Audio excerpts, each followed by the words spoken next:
이번 시간은 취업 관련 고민으로 잠 못 이루고 있는 우리 구직자 여러분들을 위해 준비된 시간이죠. 출구 없는 고민 대책 기원 프로젝트 출고대기 시간입니다. 네, 오늘은 취업 보게기의 김수림 선임연구원과 함께합니다. 어서 오십시오. 네, 안녕하세요. 네, 잡정보센터 시청자 여러분, 취업보게기 선임연구원 김수림입니다. 반갑습니다. 만나서 반갑습니다. 네네. 네. 자, 오늘도 방송을 통해서 저희 우리 취업 준비생들에게 도움 줄 수 있는 조언 잘 부탁드리겠고요. 자, 그렇다면 먼저 이윤정 아나운서가 이 시간 함께할 수 있는 방법 소개해 주시죠. 네, 출구 없는 고민 대책 기원 프로젝트 출고대기에서는요. 158만 취업 준비생들의 공간, 다음의 취업 보게기 카페와 함께합니다. 네. 카페에 올라온 실제 취업 준비생 여러분의 고민을 들어보고 해결해드리고 있는데요. 함께하고 싶은 분들은요. 다음 취업 보게기 카페에 들어오시면 왼쪽 하단 메뉴 중에 취업 고민 Q&A 게시판이 있습니다. 이곳에 궁금한 점 그리고 고민거리 올려놓으시면 됩니다. 네. 자, 그럼 이남규 아나운서가 고민 좀 살펴봐 주시죠. 네, 알겠습니다. 오늘의 출고대기 첫 번째 사연부터 만나보도록 예. 하겠습니다. 내용을 봤더니 33살의 취준생인데 또다시 이직을 고민하고 있는 사연입니다. 네. 그동안 이직을 수차례 하고 나서 또다시 이직을 해야 하나, 나는 왜 이러나 스스로에게 실망스럽기도 하고 힘들기도 하고 그럽니다. 제가 그동안 이직했던 회사와 이유를 좀 말씀드리면요. 처음 필리핀에서 학원 운영을 5년 정도 하다가 우리나라에 정착하고 싶어서 한국의 제조회사에서 6개월 정도 근무를 했습니다. 근무 중에 스카우트 제의가 들어와서 베트남, 필리핀의 의류 벤더 업체로 이직을 하게 되었고 거기에서 또 4개월간 근무를 했습니다. 이직 이후로는 열악한 근무 환경 때문에 이직을 했고요. 마지막으로는 영국의 제조회사에서 한국 담당 영업을 하게 되었습니다. 영업 업무를 하다 보니까 이 업무에 대해서 아는 것도 별로 없고 생각보다 장애물도 많아서 점점 일에 회의감이 들어서 이직을 고민 중입니다. 계속 한 자리에 붙어있지 못하고 옮겨 다니는 제 모습에 한숨이 나오네요. 조언 좀 부탁드립니다라는 내용의 사연입니다. 네. 뭐 한숨까지 나올 건 없을 것 같고요. 제가 볼 때는 이제 이런 생각하시는 분들이 상당히 많겠고 또 회사에 계신 분들 중에 이직 생각하시는 분들이 많을 건데요. 뭐 근무 환경이나 여건이 좋지 않기 때문이라는 이유가 좀 많죠. 대부분. 네, 맞습니다. 그런데 이직이 그렇게 생각처럼 쉽지는 않잖아요. 뭐 그렇다고 경력사원을 많이 뽑는 것도 아니고요. 그렇습니다. 자꾸 근데 이직을 하면 자기 이미지에 좀 안 좋은 영향을 주지 않을까요? 네, 맞습니다. 짧은 경력의 잦은 이직은 기업의 채용 과정인 면접에서 이직의 사유 등에 대해서 공격적인 질문을 받을 수 있는데요. 네. 이분의 경우 다양한 이력과 경험을 가지고 있지만 학원에서의 경험한 그 5년간의 경력 말고는 2년 동안 거의 5군데의 회사를 이렇게 옮기셨는데요. 그리고 반복해서 이런 지금 경험들을 하시고 계시고 있는데요. 두 분이 말씀하신 것처럼 이렇게 이직에 대해 고민하는 분들이 생각보다 좀 많습니다. 그러니까요. 네, 이쯤에서 제가 또 관련된 설문조사 내용이 있어서 어떤 가지고 내용입니까? 와봤는데요. 네. 이 취업 포털 잡코리아에서 올해 초 직장인 2,600여 명을 대상으로 2016년 이직 계획과 준비에 대한 설문조사를 한 내용이 있는데요. 네. 직장인 2명 중에 1명은 올해 이직 계획이 있다 이렇게 말을 했고 그만큼 이직에 대한 생각을 많이 하고 있는 것 같아요. 그렇군요. 이직 이유를 봤더니 역시 1위가 돈이었습니다. 연봉에 대한 불만이 가장 높았고 그다음이 기업의 사업 방향에 대한 불만족이 39.5%, 그다음이 높은 스트레스 31% 순으로 나타났습니다. 그렇군요. 네, 이렇게 힘들게 준비해서 들어간 회사일 텐데 얼마나 막상 아까워요, 그것도. 이직을 그렇죠? 생각하는 직장인들이 정말 생각보다 많은 것 같습니다. 그렇습니다. 어떻게 보고 계시나요? 네, 입사한 대졸 신입사원의 30에서 35% 정도가요. 다시 이렇게 채용 시장으로 나오고 있는데요. 상당수의 신입사원이 이렇게 정착하지 못하고 이렇게 나오고 있습니다. 회사 입장에서는 10명 뽑아놨는데 그중에서 서너 명이 다른 회사에 갈 생각하고 있다면 되게 좀 좋지 않을 것 같은데 구체적인 퇴사 이유에는 뭐가 있을까요? 네, 대부분의 원인이 어떤 직무하고의 어떤 불일치라고 얘기하고 있는데요. 본인의 적성과 맞지 않아서라고 볼 수 있습니다. 사실 직장이라는 곳이 자신이 입는 옷과 같이 이렇게 딱 맞는 곳은 없을 것 같은데요. 실제 퇴사나 이직하는 사람들을 만나보면 직무와의 불일치 못지않게 어떤 직장에서의 부적응이 큰 이유로 작용하고 있습니다. 그렇군요. 네, 사실 첫 직장에 들어가면 이 업무뿐만 아니라 이 조직 생활을 잘 해야 될 사람들의 텐데 관계도 그렇고요. 이 사회생활에 잘 적응하지 못하는 사람들도 좀 많은 것 같습니다. 그렇습니다. 네, 맞습니다. 사실 이 고민 상담하신 분의 내용을 봤더니요. 스스로에게 실망스럽기도 하고 많이 힘들어하고 있는 것 같은데 그만큼 자존감이 많이 떨어진 것 같아요. 그렇다면 이런 경우에는 이분에게 어떤 조언을 해줄 이게 수가 제일 있을까요? 심각한 거잖아요. 네, 자존감 떨어지는 맞아요. 거요. 예. 저희가 취업 시장에서 그러니까 취준생들을 만나보면 이런 구직 효능감이라든지 자존감이 좀 많이 떨어져 있어요. 오래된 그런 취업 그 구직 활동을 하다 보면요. 그렇죠. 그래서 이런 부분들에 대해서 본인 스스로 좀 이렇게 가진 강점에 대해서 자각하실 필요가 있으신데요. 이분 같은 경우는 정말 이분이 가진 그 강점을 하나 말씀을 드리고 싶어요. 그러니까 전공이 무엇인지에 대한 어떤 내용은 나와 있지 않지만 그렇죠. 해외에서 계속 지금 이렇게 해외와 한국을 왔다 갔다 근무를 하시는 거 보면 어학 능력이 되게 뛰어난 걸로 보이고요. 그리고 지금 현재 근무하고 계시는 곳까지의 어떤 그 입사하시기 전까지 퇴직이 이제 수차례 하시긴 하셨지만 그것도 어떻게 보면 또 그분의 경쟁력이라고 볼 수 있을 것 그렇죠. 같습니다. 아니 주변에서 보면 해외여행 가는 것도 힘들어갖고 되게 어려워하는 사람들인데 해외에서 학원을 차려서 운영까지 했으니 얼마나 대단한 겁니까? 그러니까 제가 봤을 때도 아까 처음에 제가 왜 큰 걱정을 하지 않아도 될 것 같다 했던 게 뭐였냐면 오히려 그 연구원님 말처럼 그 능력이 많아서 오히려 그게 더 방해가 되고 고민이 되지 않을까 싶은 생각이 들더라고요. 예. 네. 그래서 어떻게 보면 그런 부분들이 이분의 경쟁력일 수 있긴 하지만 네네. 이분한테 말씀드리고 싶은 거는 본인의 어떤 경력 개발 목표가 무엇인지 좀 궁금하고요. 예. 커리어에 대한 골을 좀 명확하게 세우셔야 할 것 같습니다. 그렇군요. 그래서 이분을 보면 제조업의 무역 사무부터 의류 벤더 회사의 생산 관리 그리고 네. 지금 현재 제품 영업까지 되게 다양한 그 직무의 포지션에서 일을 하고 계시는데요. 예. 본인이 정말 커리어에서 궁극적으로 희망하는 목표가 무엇인지도 궁금하고요. 이 고민의 내용을 살펴보면 그동안은 조금 상황에 맞춰서 그때그때 좀 이렇게 움직이시지 않으셨나 하는 생각이 네. 들더라고요. 네, 제가 보기에도 이 목표보다는 상황에 따라 움직인 것 그렇습니다. 같은데요. 결론적으로 이직하는 게 맞을까요? 또 그러지 않을까 싶은 생각이 드는데 어떤 생각이 드십니까? 예. 네, 맞습니다. 이분이 지금 현재 아마 영업직이라는 걸 모르고 가진 않으셨을 거예요. 그래서 영국 회사에 있는 어떤 그런 제품에 대한 그런 영업직이기는 한데, 예. 본인이 어떤 본인만의 좀 경쟁력을 쌓으셔가지고 그 안에서 본인이 그 어떤 장애물이라든지 이런 걸 극복하는 경험들이 차후에 나중에 이직을 하실 때도 큰 도움이 되실 수 있을 것 같습니다. 이게 네. 사람의 욕심이란 게 뭐 또 상대적이고 또 그 만족도라는 것도 상대적이기 때문에 해외 회사에서 영업 업무하는 거 쉽지 않은 일이죠. 네. 하지만 그래도 이런 것들 원하시는 분들 많잖아요. 지금 이 시간도. 그래서 여기서 또 이직하기보다는 좋은 전략을 짜서 좀 성공해야 되지 않을까 싶은 생각이 저는 개인적으로 들거든요. 네, 어떻게 네. 볼 수 있을까요? 그러니까 영업사원의 가장 큰 스트레스가 어떤 매출에 대한 어떤 그런 고민 압박이잖아요. 그러니까 네. 이분도 지금 어떤 매출이라든지 이런 부분에 있어서 성과가 없다 보니까 자기가 1년 후에 여기서 정말 이직을 또 생각했을 때 뭔가 경력을 쌓을 수 있는지에 대한 고민이 있으시거든요. 네, 그래서 본인이 얘기하고 있어요. 본인 제품에 대한 부분에 대해서 좀 잘 모르겠고 업종이나 네. 산업에 대해서 잘 모르신다고 하시더라고요. 그래서 예. 이런 부분에 대해서 본인이 좀 이렇게 연구를 하시고요. 그러니까 세일즈라는 게 단순히 판매만 하는 게 아니기 때문에 어떤 그 제품에 대한 부분이라든지 어떤 업종에 대한 분석을 통해서 전략적인 사고가 좀 필요합니다. 그래서 본인이 지금 그 현재의 어려움을 만약에 극복하신다면 경력을 쌓아나가는 데서 또 하나의 포인트가 될 수 있을 것 같은데요.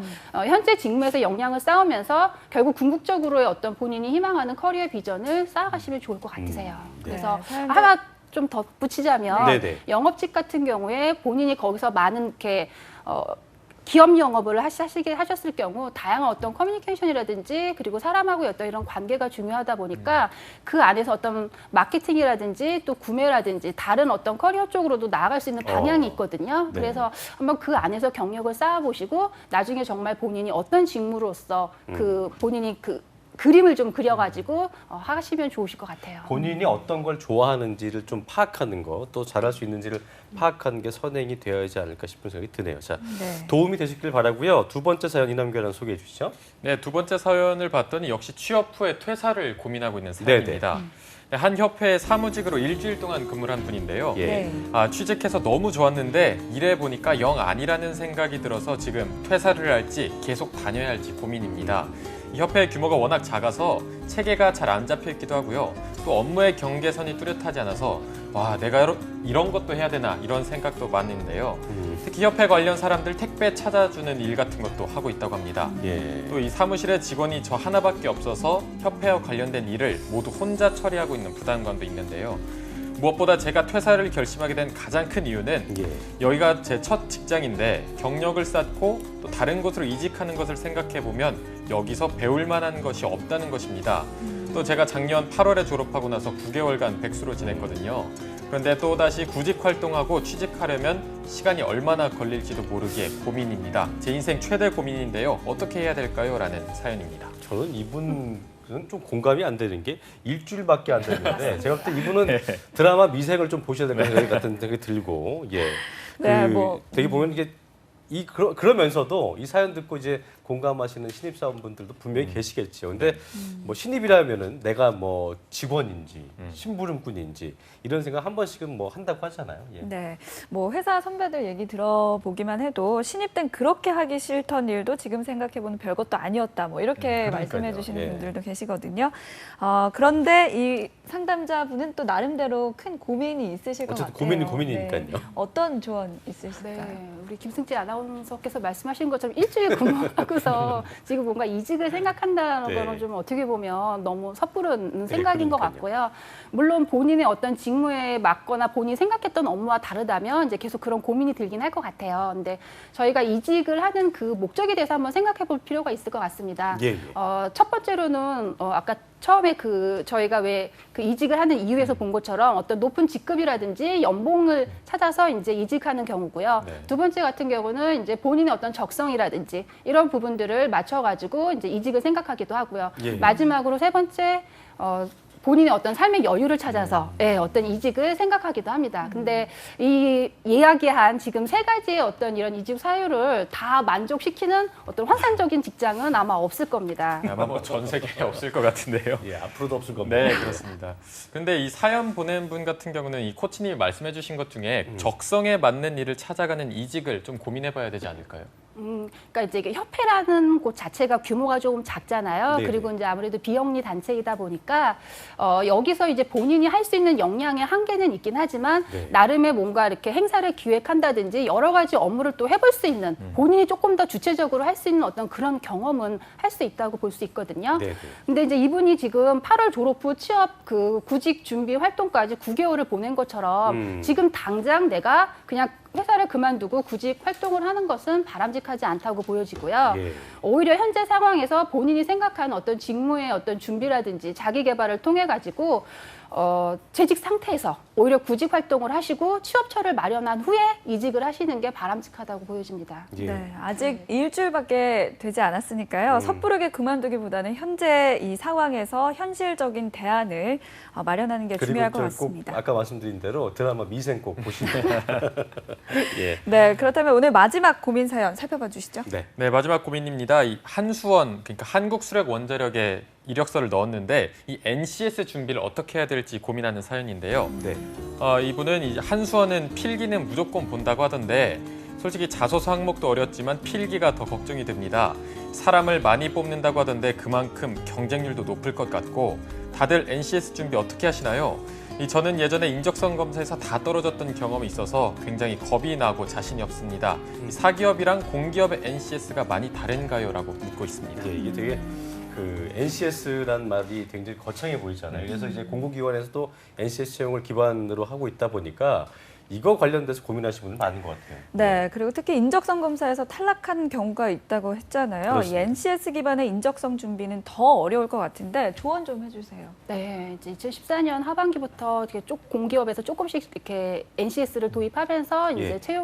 채용을 하고 있었고요. 그리고 이제 올해 거의 300개의 공기업이 다 이 NCS의 채용을 통해 가지고 이제 이렇게 학생들을 선발을 하고 있는데요. 네. 일반 그 공채 시험에서 인적성하고 그다음에 공기업의 NCS 인적성 시험이 크게 이렇게 차이가 있지는 않습니다. 그렇군요. 공채 인적성 시험의 경우 이제 그 영역들이 다 있잖아요. 뭐 예. 수리라든지 언어, 추리, 그리고 뭐 공간지각이나 뭐 한국사라든지 상식 이런 부분들이 NC에서도 그 직업기초능력 평가죠. 10가지 항목 중에서 그 항목에서 원하는 어떤 영역에 맞춰서 그 출제가 된다고 보시면 되고요.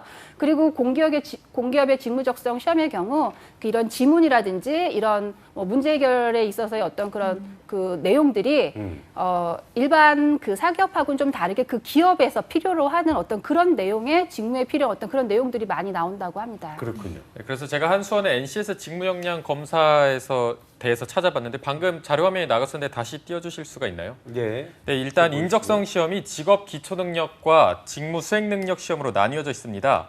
이 첫 번째 위에 있는 직업 기초 능력 시험은 이 NCS 직업 기초 능력 평가의 10개 요소인 의사소통, 수리, 문제 해결, 기술, 자원 관리, 그리고 정보, 조직 이해 능력 등 7개 분야의 내용이 이 공통 시험 항목에 포함되어 있고요. 예. 또 그 밑에 있는 직무 수행 능력 시험을 보시면 이 사무의 경우에는 법학과 행정학, 그리고 경제학, 경영학 시험을 보고 있고 기술직 같은 경우는 해당 전공 분야의 전공 지식 시험을 봅니다. 그리고 공통 상식으로는 한수원의 상식 그리고 한국사 등의 시험을 보고 있습니다. 네.